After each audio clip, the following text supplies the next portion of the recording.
എല്ലാവർക്കും സുഖല്ലേ? Welcome to Sajina's kitchen. ഇന്നത്തെ നമ്മുടെ റെസിപ്പി ചക്കക്കുരു വെച്ചിട്ട് ഒരു അടിപൊളി ലഡുവാണ്. ഹെൽത്തിയാണ്, ഒരു വെറൈറ്റി ഐറ്റമാണ്. ചക്കയൊക്കെ കിട്ടുമ്പോൾ ഇതുപോലെ ഒന്ന് ട്രൈ ചെയ്ത് നോക്കണേ. അപ്പോൾ വീഡിയോയിലോട്ടൊക്കെ പോകുന്നതിന് മുമ്പ് ചാനൽ ഇതുവരെ സബ്സ്ക്രൈബ് ചെയ്തിട്ടില്ലെങ്കിൽ പ്ലീസ് ഒന്ന് സബ്സ്ക്രൈബ് ചെയ്ത് സപ്പോർട്ട് ചെയ്യണേ. കൂടെ കുഞ്ഞ് ബെല്ലൈക്കനൊന്ന് ക്ലിക്ക് ചെയ്യുമ്പോൾ ഓൾ എന്ന ഓപ്ഷൻ തന്നെ ക്ലിക്ക് ചെയ്യണേ. എങ്കിലേ ഞാൻ ഇടുന്ന പുതിയ വീഡിയോസിൻ്റെ നോട്ടിഫിക്കേഷൻ നിങ്ങൾക്ക് കൃത്യമായിട്ട് കിട്ടുള്ളൂ. അപ്പോൾ ഇതിനു വേണ്ടി നമുക്ക് ആദ്യം തന്നെ ശർക്കര ഒന്ന് മെൽറ്റാക്കി എടുക്കണം. ഇതിനു വേണ്ടി ഞാനൊരു സോസ് പാനിലോട്ടേക്ക് 2 പീസ് ശർക്കര വെച്ചിട്ടുണ്ട്. ഇതിലോട്ടേക്ക് 1/2 കപ്പ് വെള്ളവും കൂടി ചേർത്തിട്ട് ഇത് നന്നായിട്ടൊന്ന് മെൽറ്റാക്കി എടുക്കാം. നിങ്ങൾക്ക് വേണമെങ്കിൽ ഇതൊന്ന് പൊടിച്ചും ചേർക്കാം. ഞാനിപ്പോൾ പൊടിക്കുന്നൊന്നുമില്ല. ഇതുപോലെ തന്നെ വെച്ചിട്ട് നന്നായിട്ടൊന്ന് മെൽറ്റാക്കി എടുക്കാം. ഈ ഒരു ബൗളിലോട്ടേക്ക് 2 കപ്പ് ചക്കക്കുരു എടുത്ത് വെച്ചിട്ടുണ്ട്. ഇത് ഓൾറെഡി ഞാൻ ഉപ്പിട്ട് വേവിച്ച് വെച്ചിട്ടുള്ള ചക്കക്കുരുവാണ്. ഇതിൻ്റെ പുറത്തുള്ള ഒരു ബ്ലാക്ക് സ്കിന്ന് നമുക്ക് കളയേണ്ട ആവശ്യമൊന്നുമില്ല. അതോടുകൂടി തന്നെ നമുക്ക് എടുക്കാം. ഇനി ഒരു ഉപ്പിട്ട് വേവിച്ച് വെച്ചിട്ടുള്ള നമ്മുടെ ഒരു ചക്കക്കുരു മിക്സിയുടെ ജാറിലിട്ട് ഒന്ന് പൊടിച്ചെടുക്കണം. അപ്പോൾ മൊത്തത്തിൽ പൊടിക്കാൻ പറ്റുന്നില്ലെങ്കിൽ നമുക്ക് 2 ബാച്ചായിട്ട് നമുക്ക് പൊടിച്ചെടുക്കാം. അപ്പോൾ നന്നായിട്ട് തന്നെ നമ്മൾ പൊടിച്ചെടുത്തിട്ടുണ്ട്. നമുക്കിതൊരു ബൗളിലോട്ടേക്ക് മാറ്റി കൊടുക്കാം. ഇതുപോലെ ബാക്കിയെല്ലാം തന്നെ നമുക്ക് പൊടിച്ചെടുക്കാം. അപ്പോൾ നമ്മുടെ ശർക്കര നന്നായിട്ട് തന്നെ മെൽറ്റായി വന്നിട്ടുണ്ട്. ഞാനിപ്പോൾ വേറൊരു ബൗളിലോട്ടേക്ക് അരിച്ചൊഴിച്ചതാണിത്. ഇനി ഇതിലോട്ടേക്ക് നമുക്ക് കുറച്ച് ഉപ്പ് ചേർത്ത് കൊടുക്കാം. എന്നിട്ട് നന്നായിട്ടൊന്ന് മിക്സാക്കി കൊടുക്കാം. ഇനി ഇതിലോട്ടേക്ക് 1 കപ്പ് ചിരവിയിട്ടുള്ള തേങ്ങ ചേർത്ത് കൊടുക്കാം. തേങ്ങയും ചേർത്തിട്ട് വീണ്ടും ഒന്ന് നന്നായിട്ടൊന്ന് മിക്സാക്കി കൊടുക്കാം. 1-2 മിനിറ്റ് നന്നായിട്ട് മിക്സാക്കിയതിന് ശേഷം ഇതിലോട്ടേക്ക് 1 ടീസ്പൂണോളം ഏലക്ക പൊടിച്ചിട്ടും കൂടി ചേർത്ത് കൊടുക്കാം. അപ്പോൾ നല്ലൊരു ഏലക്കൻ്റെ ഒരു നല്ലൊരു ഫ്ലേവർ ഉണ്ടാകും കേട്ടോ. അപ്പോൾ ഇതും കൂടി ചേർത്തിട്ട് നന്നായിട്ട് മിക്സാക്കി കഴിഞ്ഞാൽ പിന്നെ നമ്മൾ ആദ്യം പൊടിച്ച് വെച്ചിട്ടുള്ള നമ്മുടെ ചക്കക്കുരു ഇതിലോട്ടേക്ക് ചേർത്ത് കൊടുക്കാം. മുഴുവനും ചേർത്ത് കൊടുക്കാം.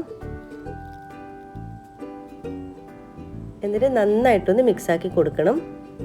നമ്മുടെ ആ ഒരു തേങ്ങയും അതുപോലെ തന്നെ ശർക്കരയും എല്ലാം ഈ ചക്കക്കുരും എല്ലാം കൂടി നല്ലവണ്ണം തന്നെ യോജിച്ച് വരണം. അതുവരെ നല്ലവണ്ണം തന്നെ ഒന്ന് മിക്സാക്കി കൊടുക്കുക. തവി വെച്ചിട്ട് നന്നായിട്ട് തന്നെ മിക്സാക്കി കൊടുക്കുക. അപ്പോൾ നല്ലവണ്ണം തന്നെ യോജിപ്പിച്ച് കഴിഞ്ഞാൽ ഇതിലോട്ടേക്ക് 1 ടീസ്പൂണോളം നെയ്യ് ചേർത്ത് കൊടുക്കുക. ഈ ഒരു സമയത്ത് നെയ്യ് ചേർക്കുമ്പോൾ നല്ലൊരു ടേസ്റ്റും നല്ലൊരു ഫ്ലേവറാണ് ഉണ്ടാവുക. അതും കൂടി ചേർത്തിട്ട് വീണ്ടും ഒന്ന് നന്നായിട്ടൊന്ന് മിക്സാക്കി കൊടുക്കുക. നമ്മളിതിൽ ചേർത്തിട്ടുള്ള അതായത് ഇതിൽ നിന്ന് വരുന്ന ആ ഒരു വെള്ളം അതൊക്കെ ഒന്ന് വറ്റി വരണം. നല്ല വറ്റിയിട്ട് നല്ലൊരു കുറുകി വരണം.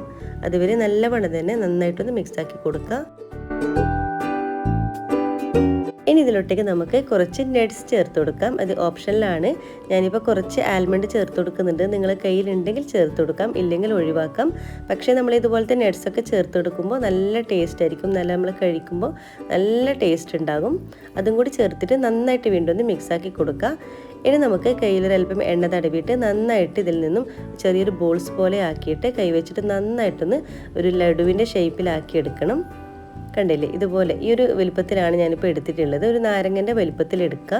അതിനുശേഷം ഞാൻ ഇതിലോട്ടേക്ക് വെളുത്ത എള്ളൊന്ന് നന്നായിട്ടൊന്ന് ഇരുന്ന് സ്പ്രെഡ് ചെയ്ത് കൊടുക്കുന്നുണ്ട്. അതായത് ഈ ഒരു ലഡുവിൻ്റെ എല്ലാ ഭാഗത്തോട്ടേക്കും നമ്മുടെ ഒരു വെളുത്ത എള്ളൊന്ന് കവർ ചെയ്ത് വരണം. അതുവരെ നന്നായിട്ടൊന്ന് മിക്സാക്കി കൊടുക്കുക.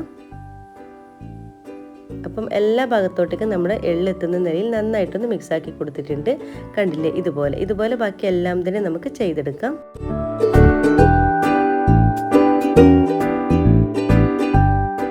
അങ്ങനെ നമ്മുടെ വെറൈറ്റി ആയിട്ടുള്ള ഹെൽത്തി ആയിട്ടുള്ള ചക്കക്കുരു വെച്ചിട്ടുള്ള ലഡു എല്ലാം തന്നെ റെഡി ആയിട്ടുണ്ട്. കാണാൻ തന്നെ നല്ല മുഞ്ചില്ലേ, അതുപോലെ തന്നെ കഴിക്കാനും നല്ല ടേസ്റ്റാണ്. അപ്പോൾ എല്ലാവരും ഒന്ന് ചക്കയൊക്കെ കിട്ടുമ്പോൾ ഇതുപോലെ ഒന്ന് ട്രൈ ചെയ്ത് നോക്കണേ. ട്രൈ ചെയ്ത് നോക്കുമ്പോൾ ഫീഡ്ബാക്ക് അറിയിക്കാൻ മറക്കരുത്. കൂടെ ലൈക്ക് ചെയ്യുക, ഷെയർ ചെയ്യുക, കമൻറ്റ് ചെയ്യുക. ഇതുവരെ സബ്സ്ക്രൈബ് ചെയ്യാത്തവരാണെങ്കിൽ പ്ലീസ് ഒന്ന് സബ്സ്ക്രൈബ് ചെയ്ത് സപ്പോർട്ട് ചെയ്യണേ. ഇൻഷാ അല്ലാഹ് ഇതുപോലത്തെ വെറൈറ്റി റെസിപ്പീസുമായിട്ട് വീണ്ടും കാണാം. അതുവരേക്കും എല്ലാവർക്കും ഒരിക്കൽ കൂടി താങ്ക് യു.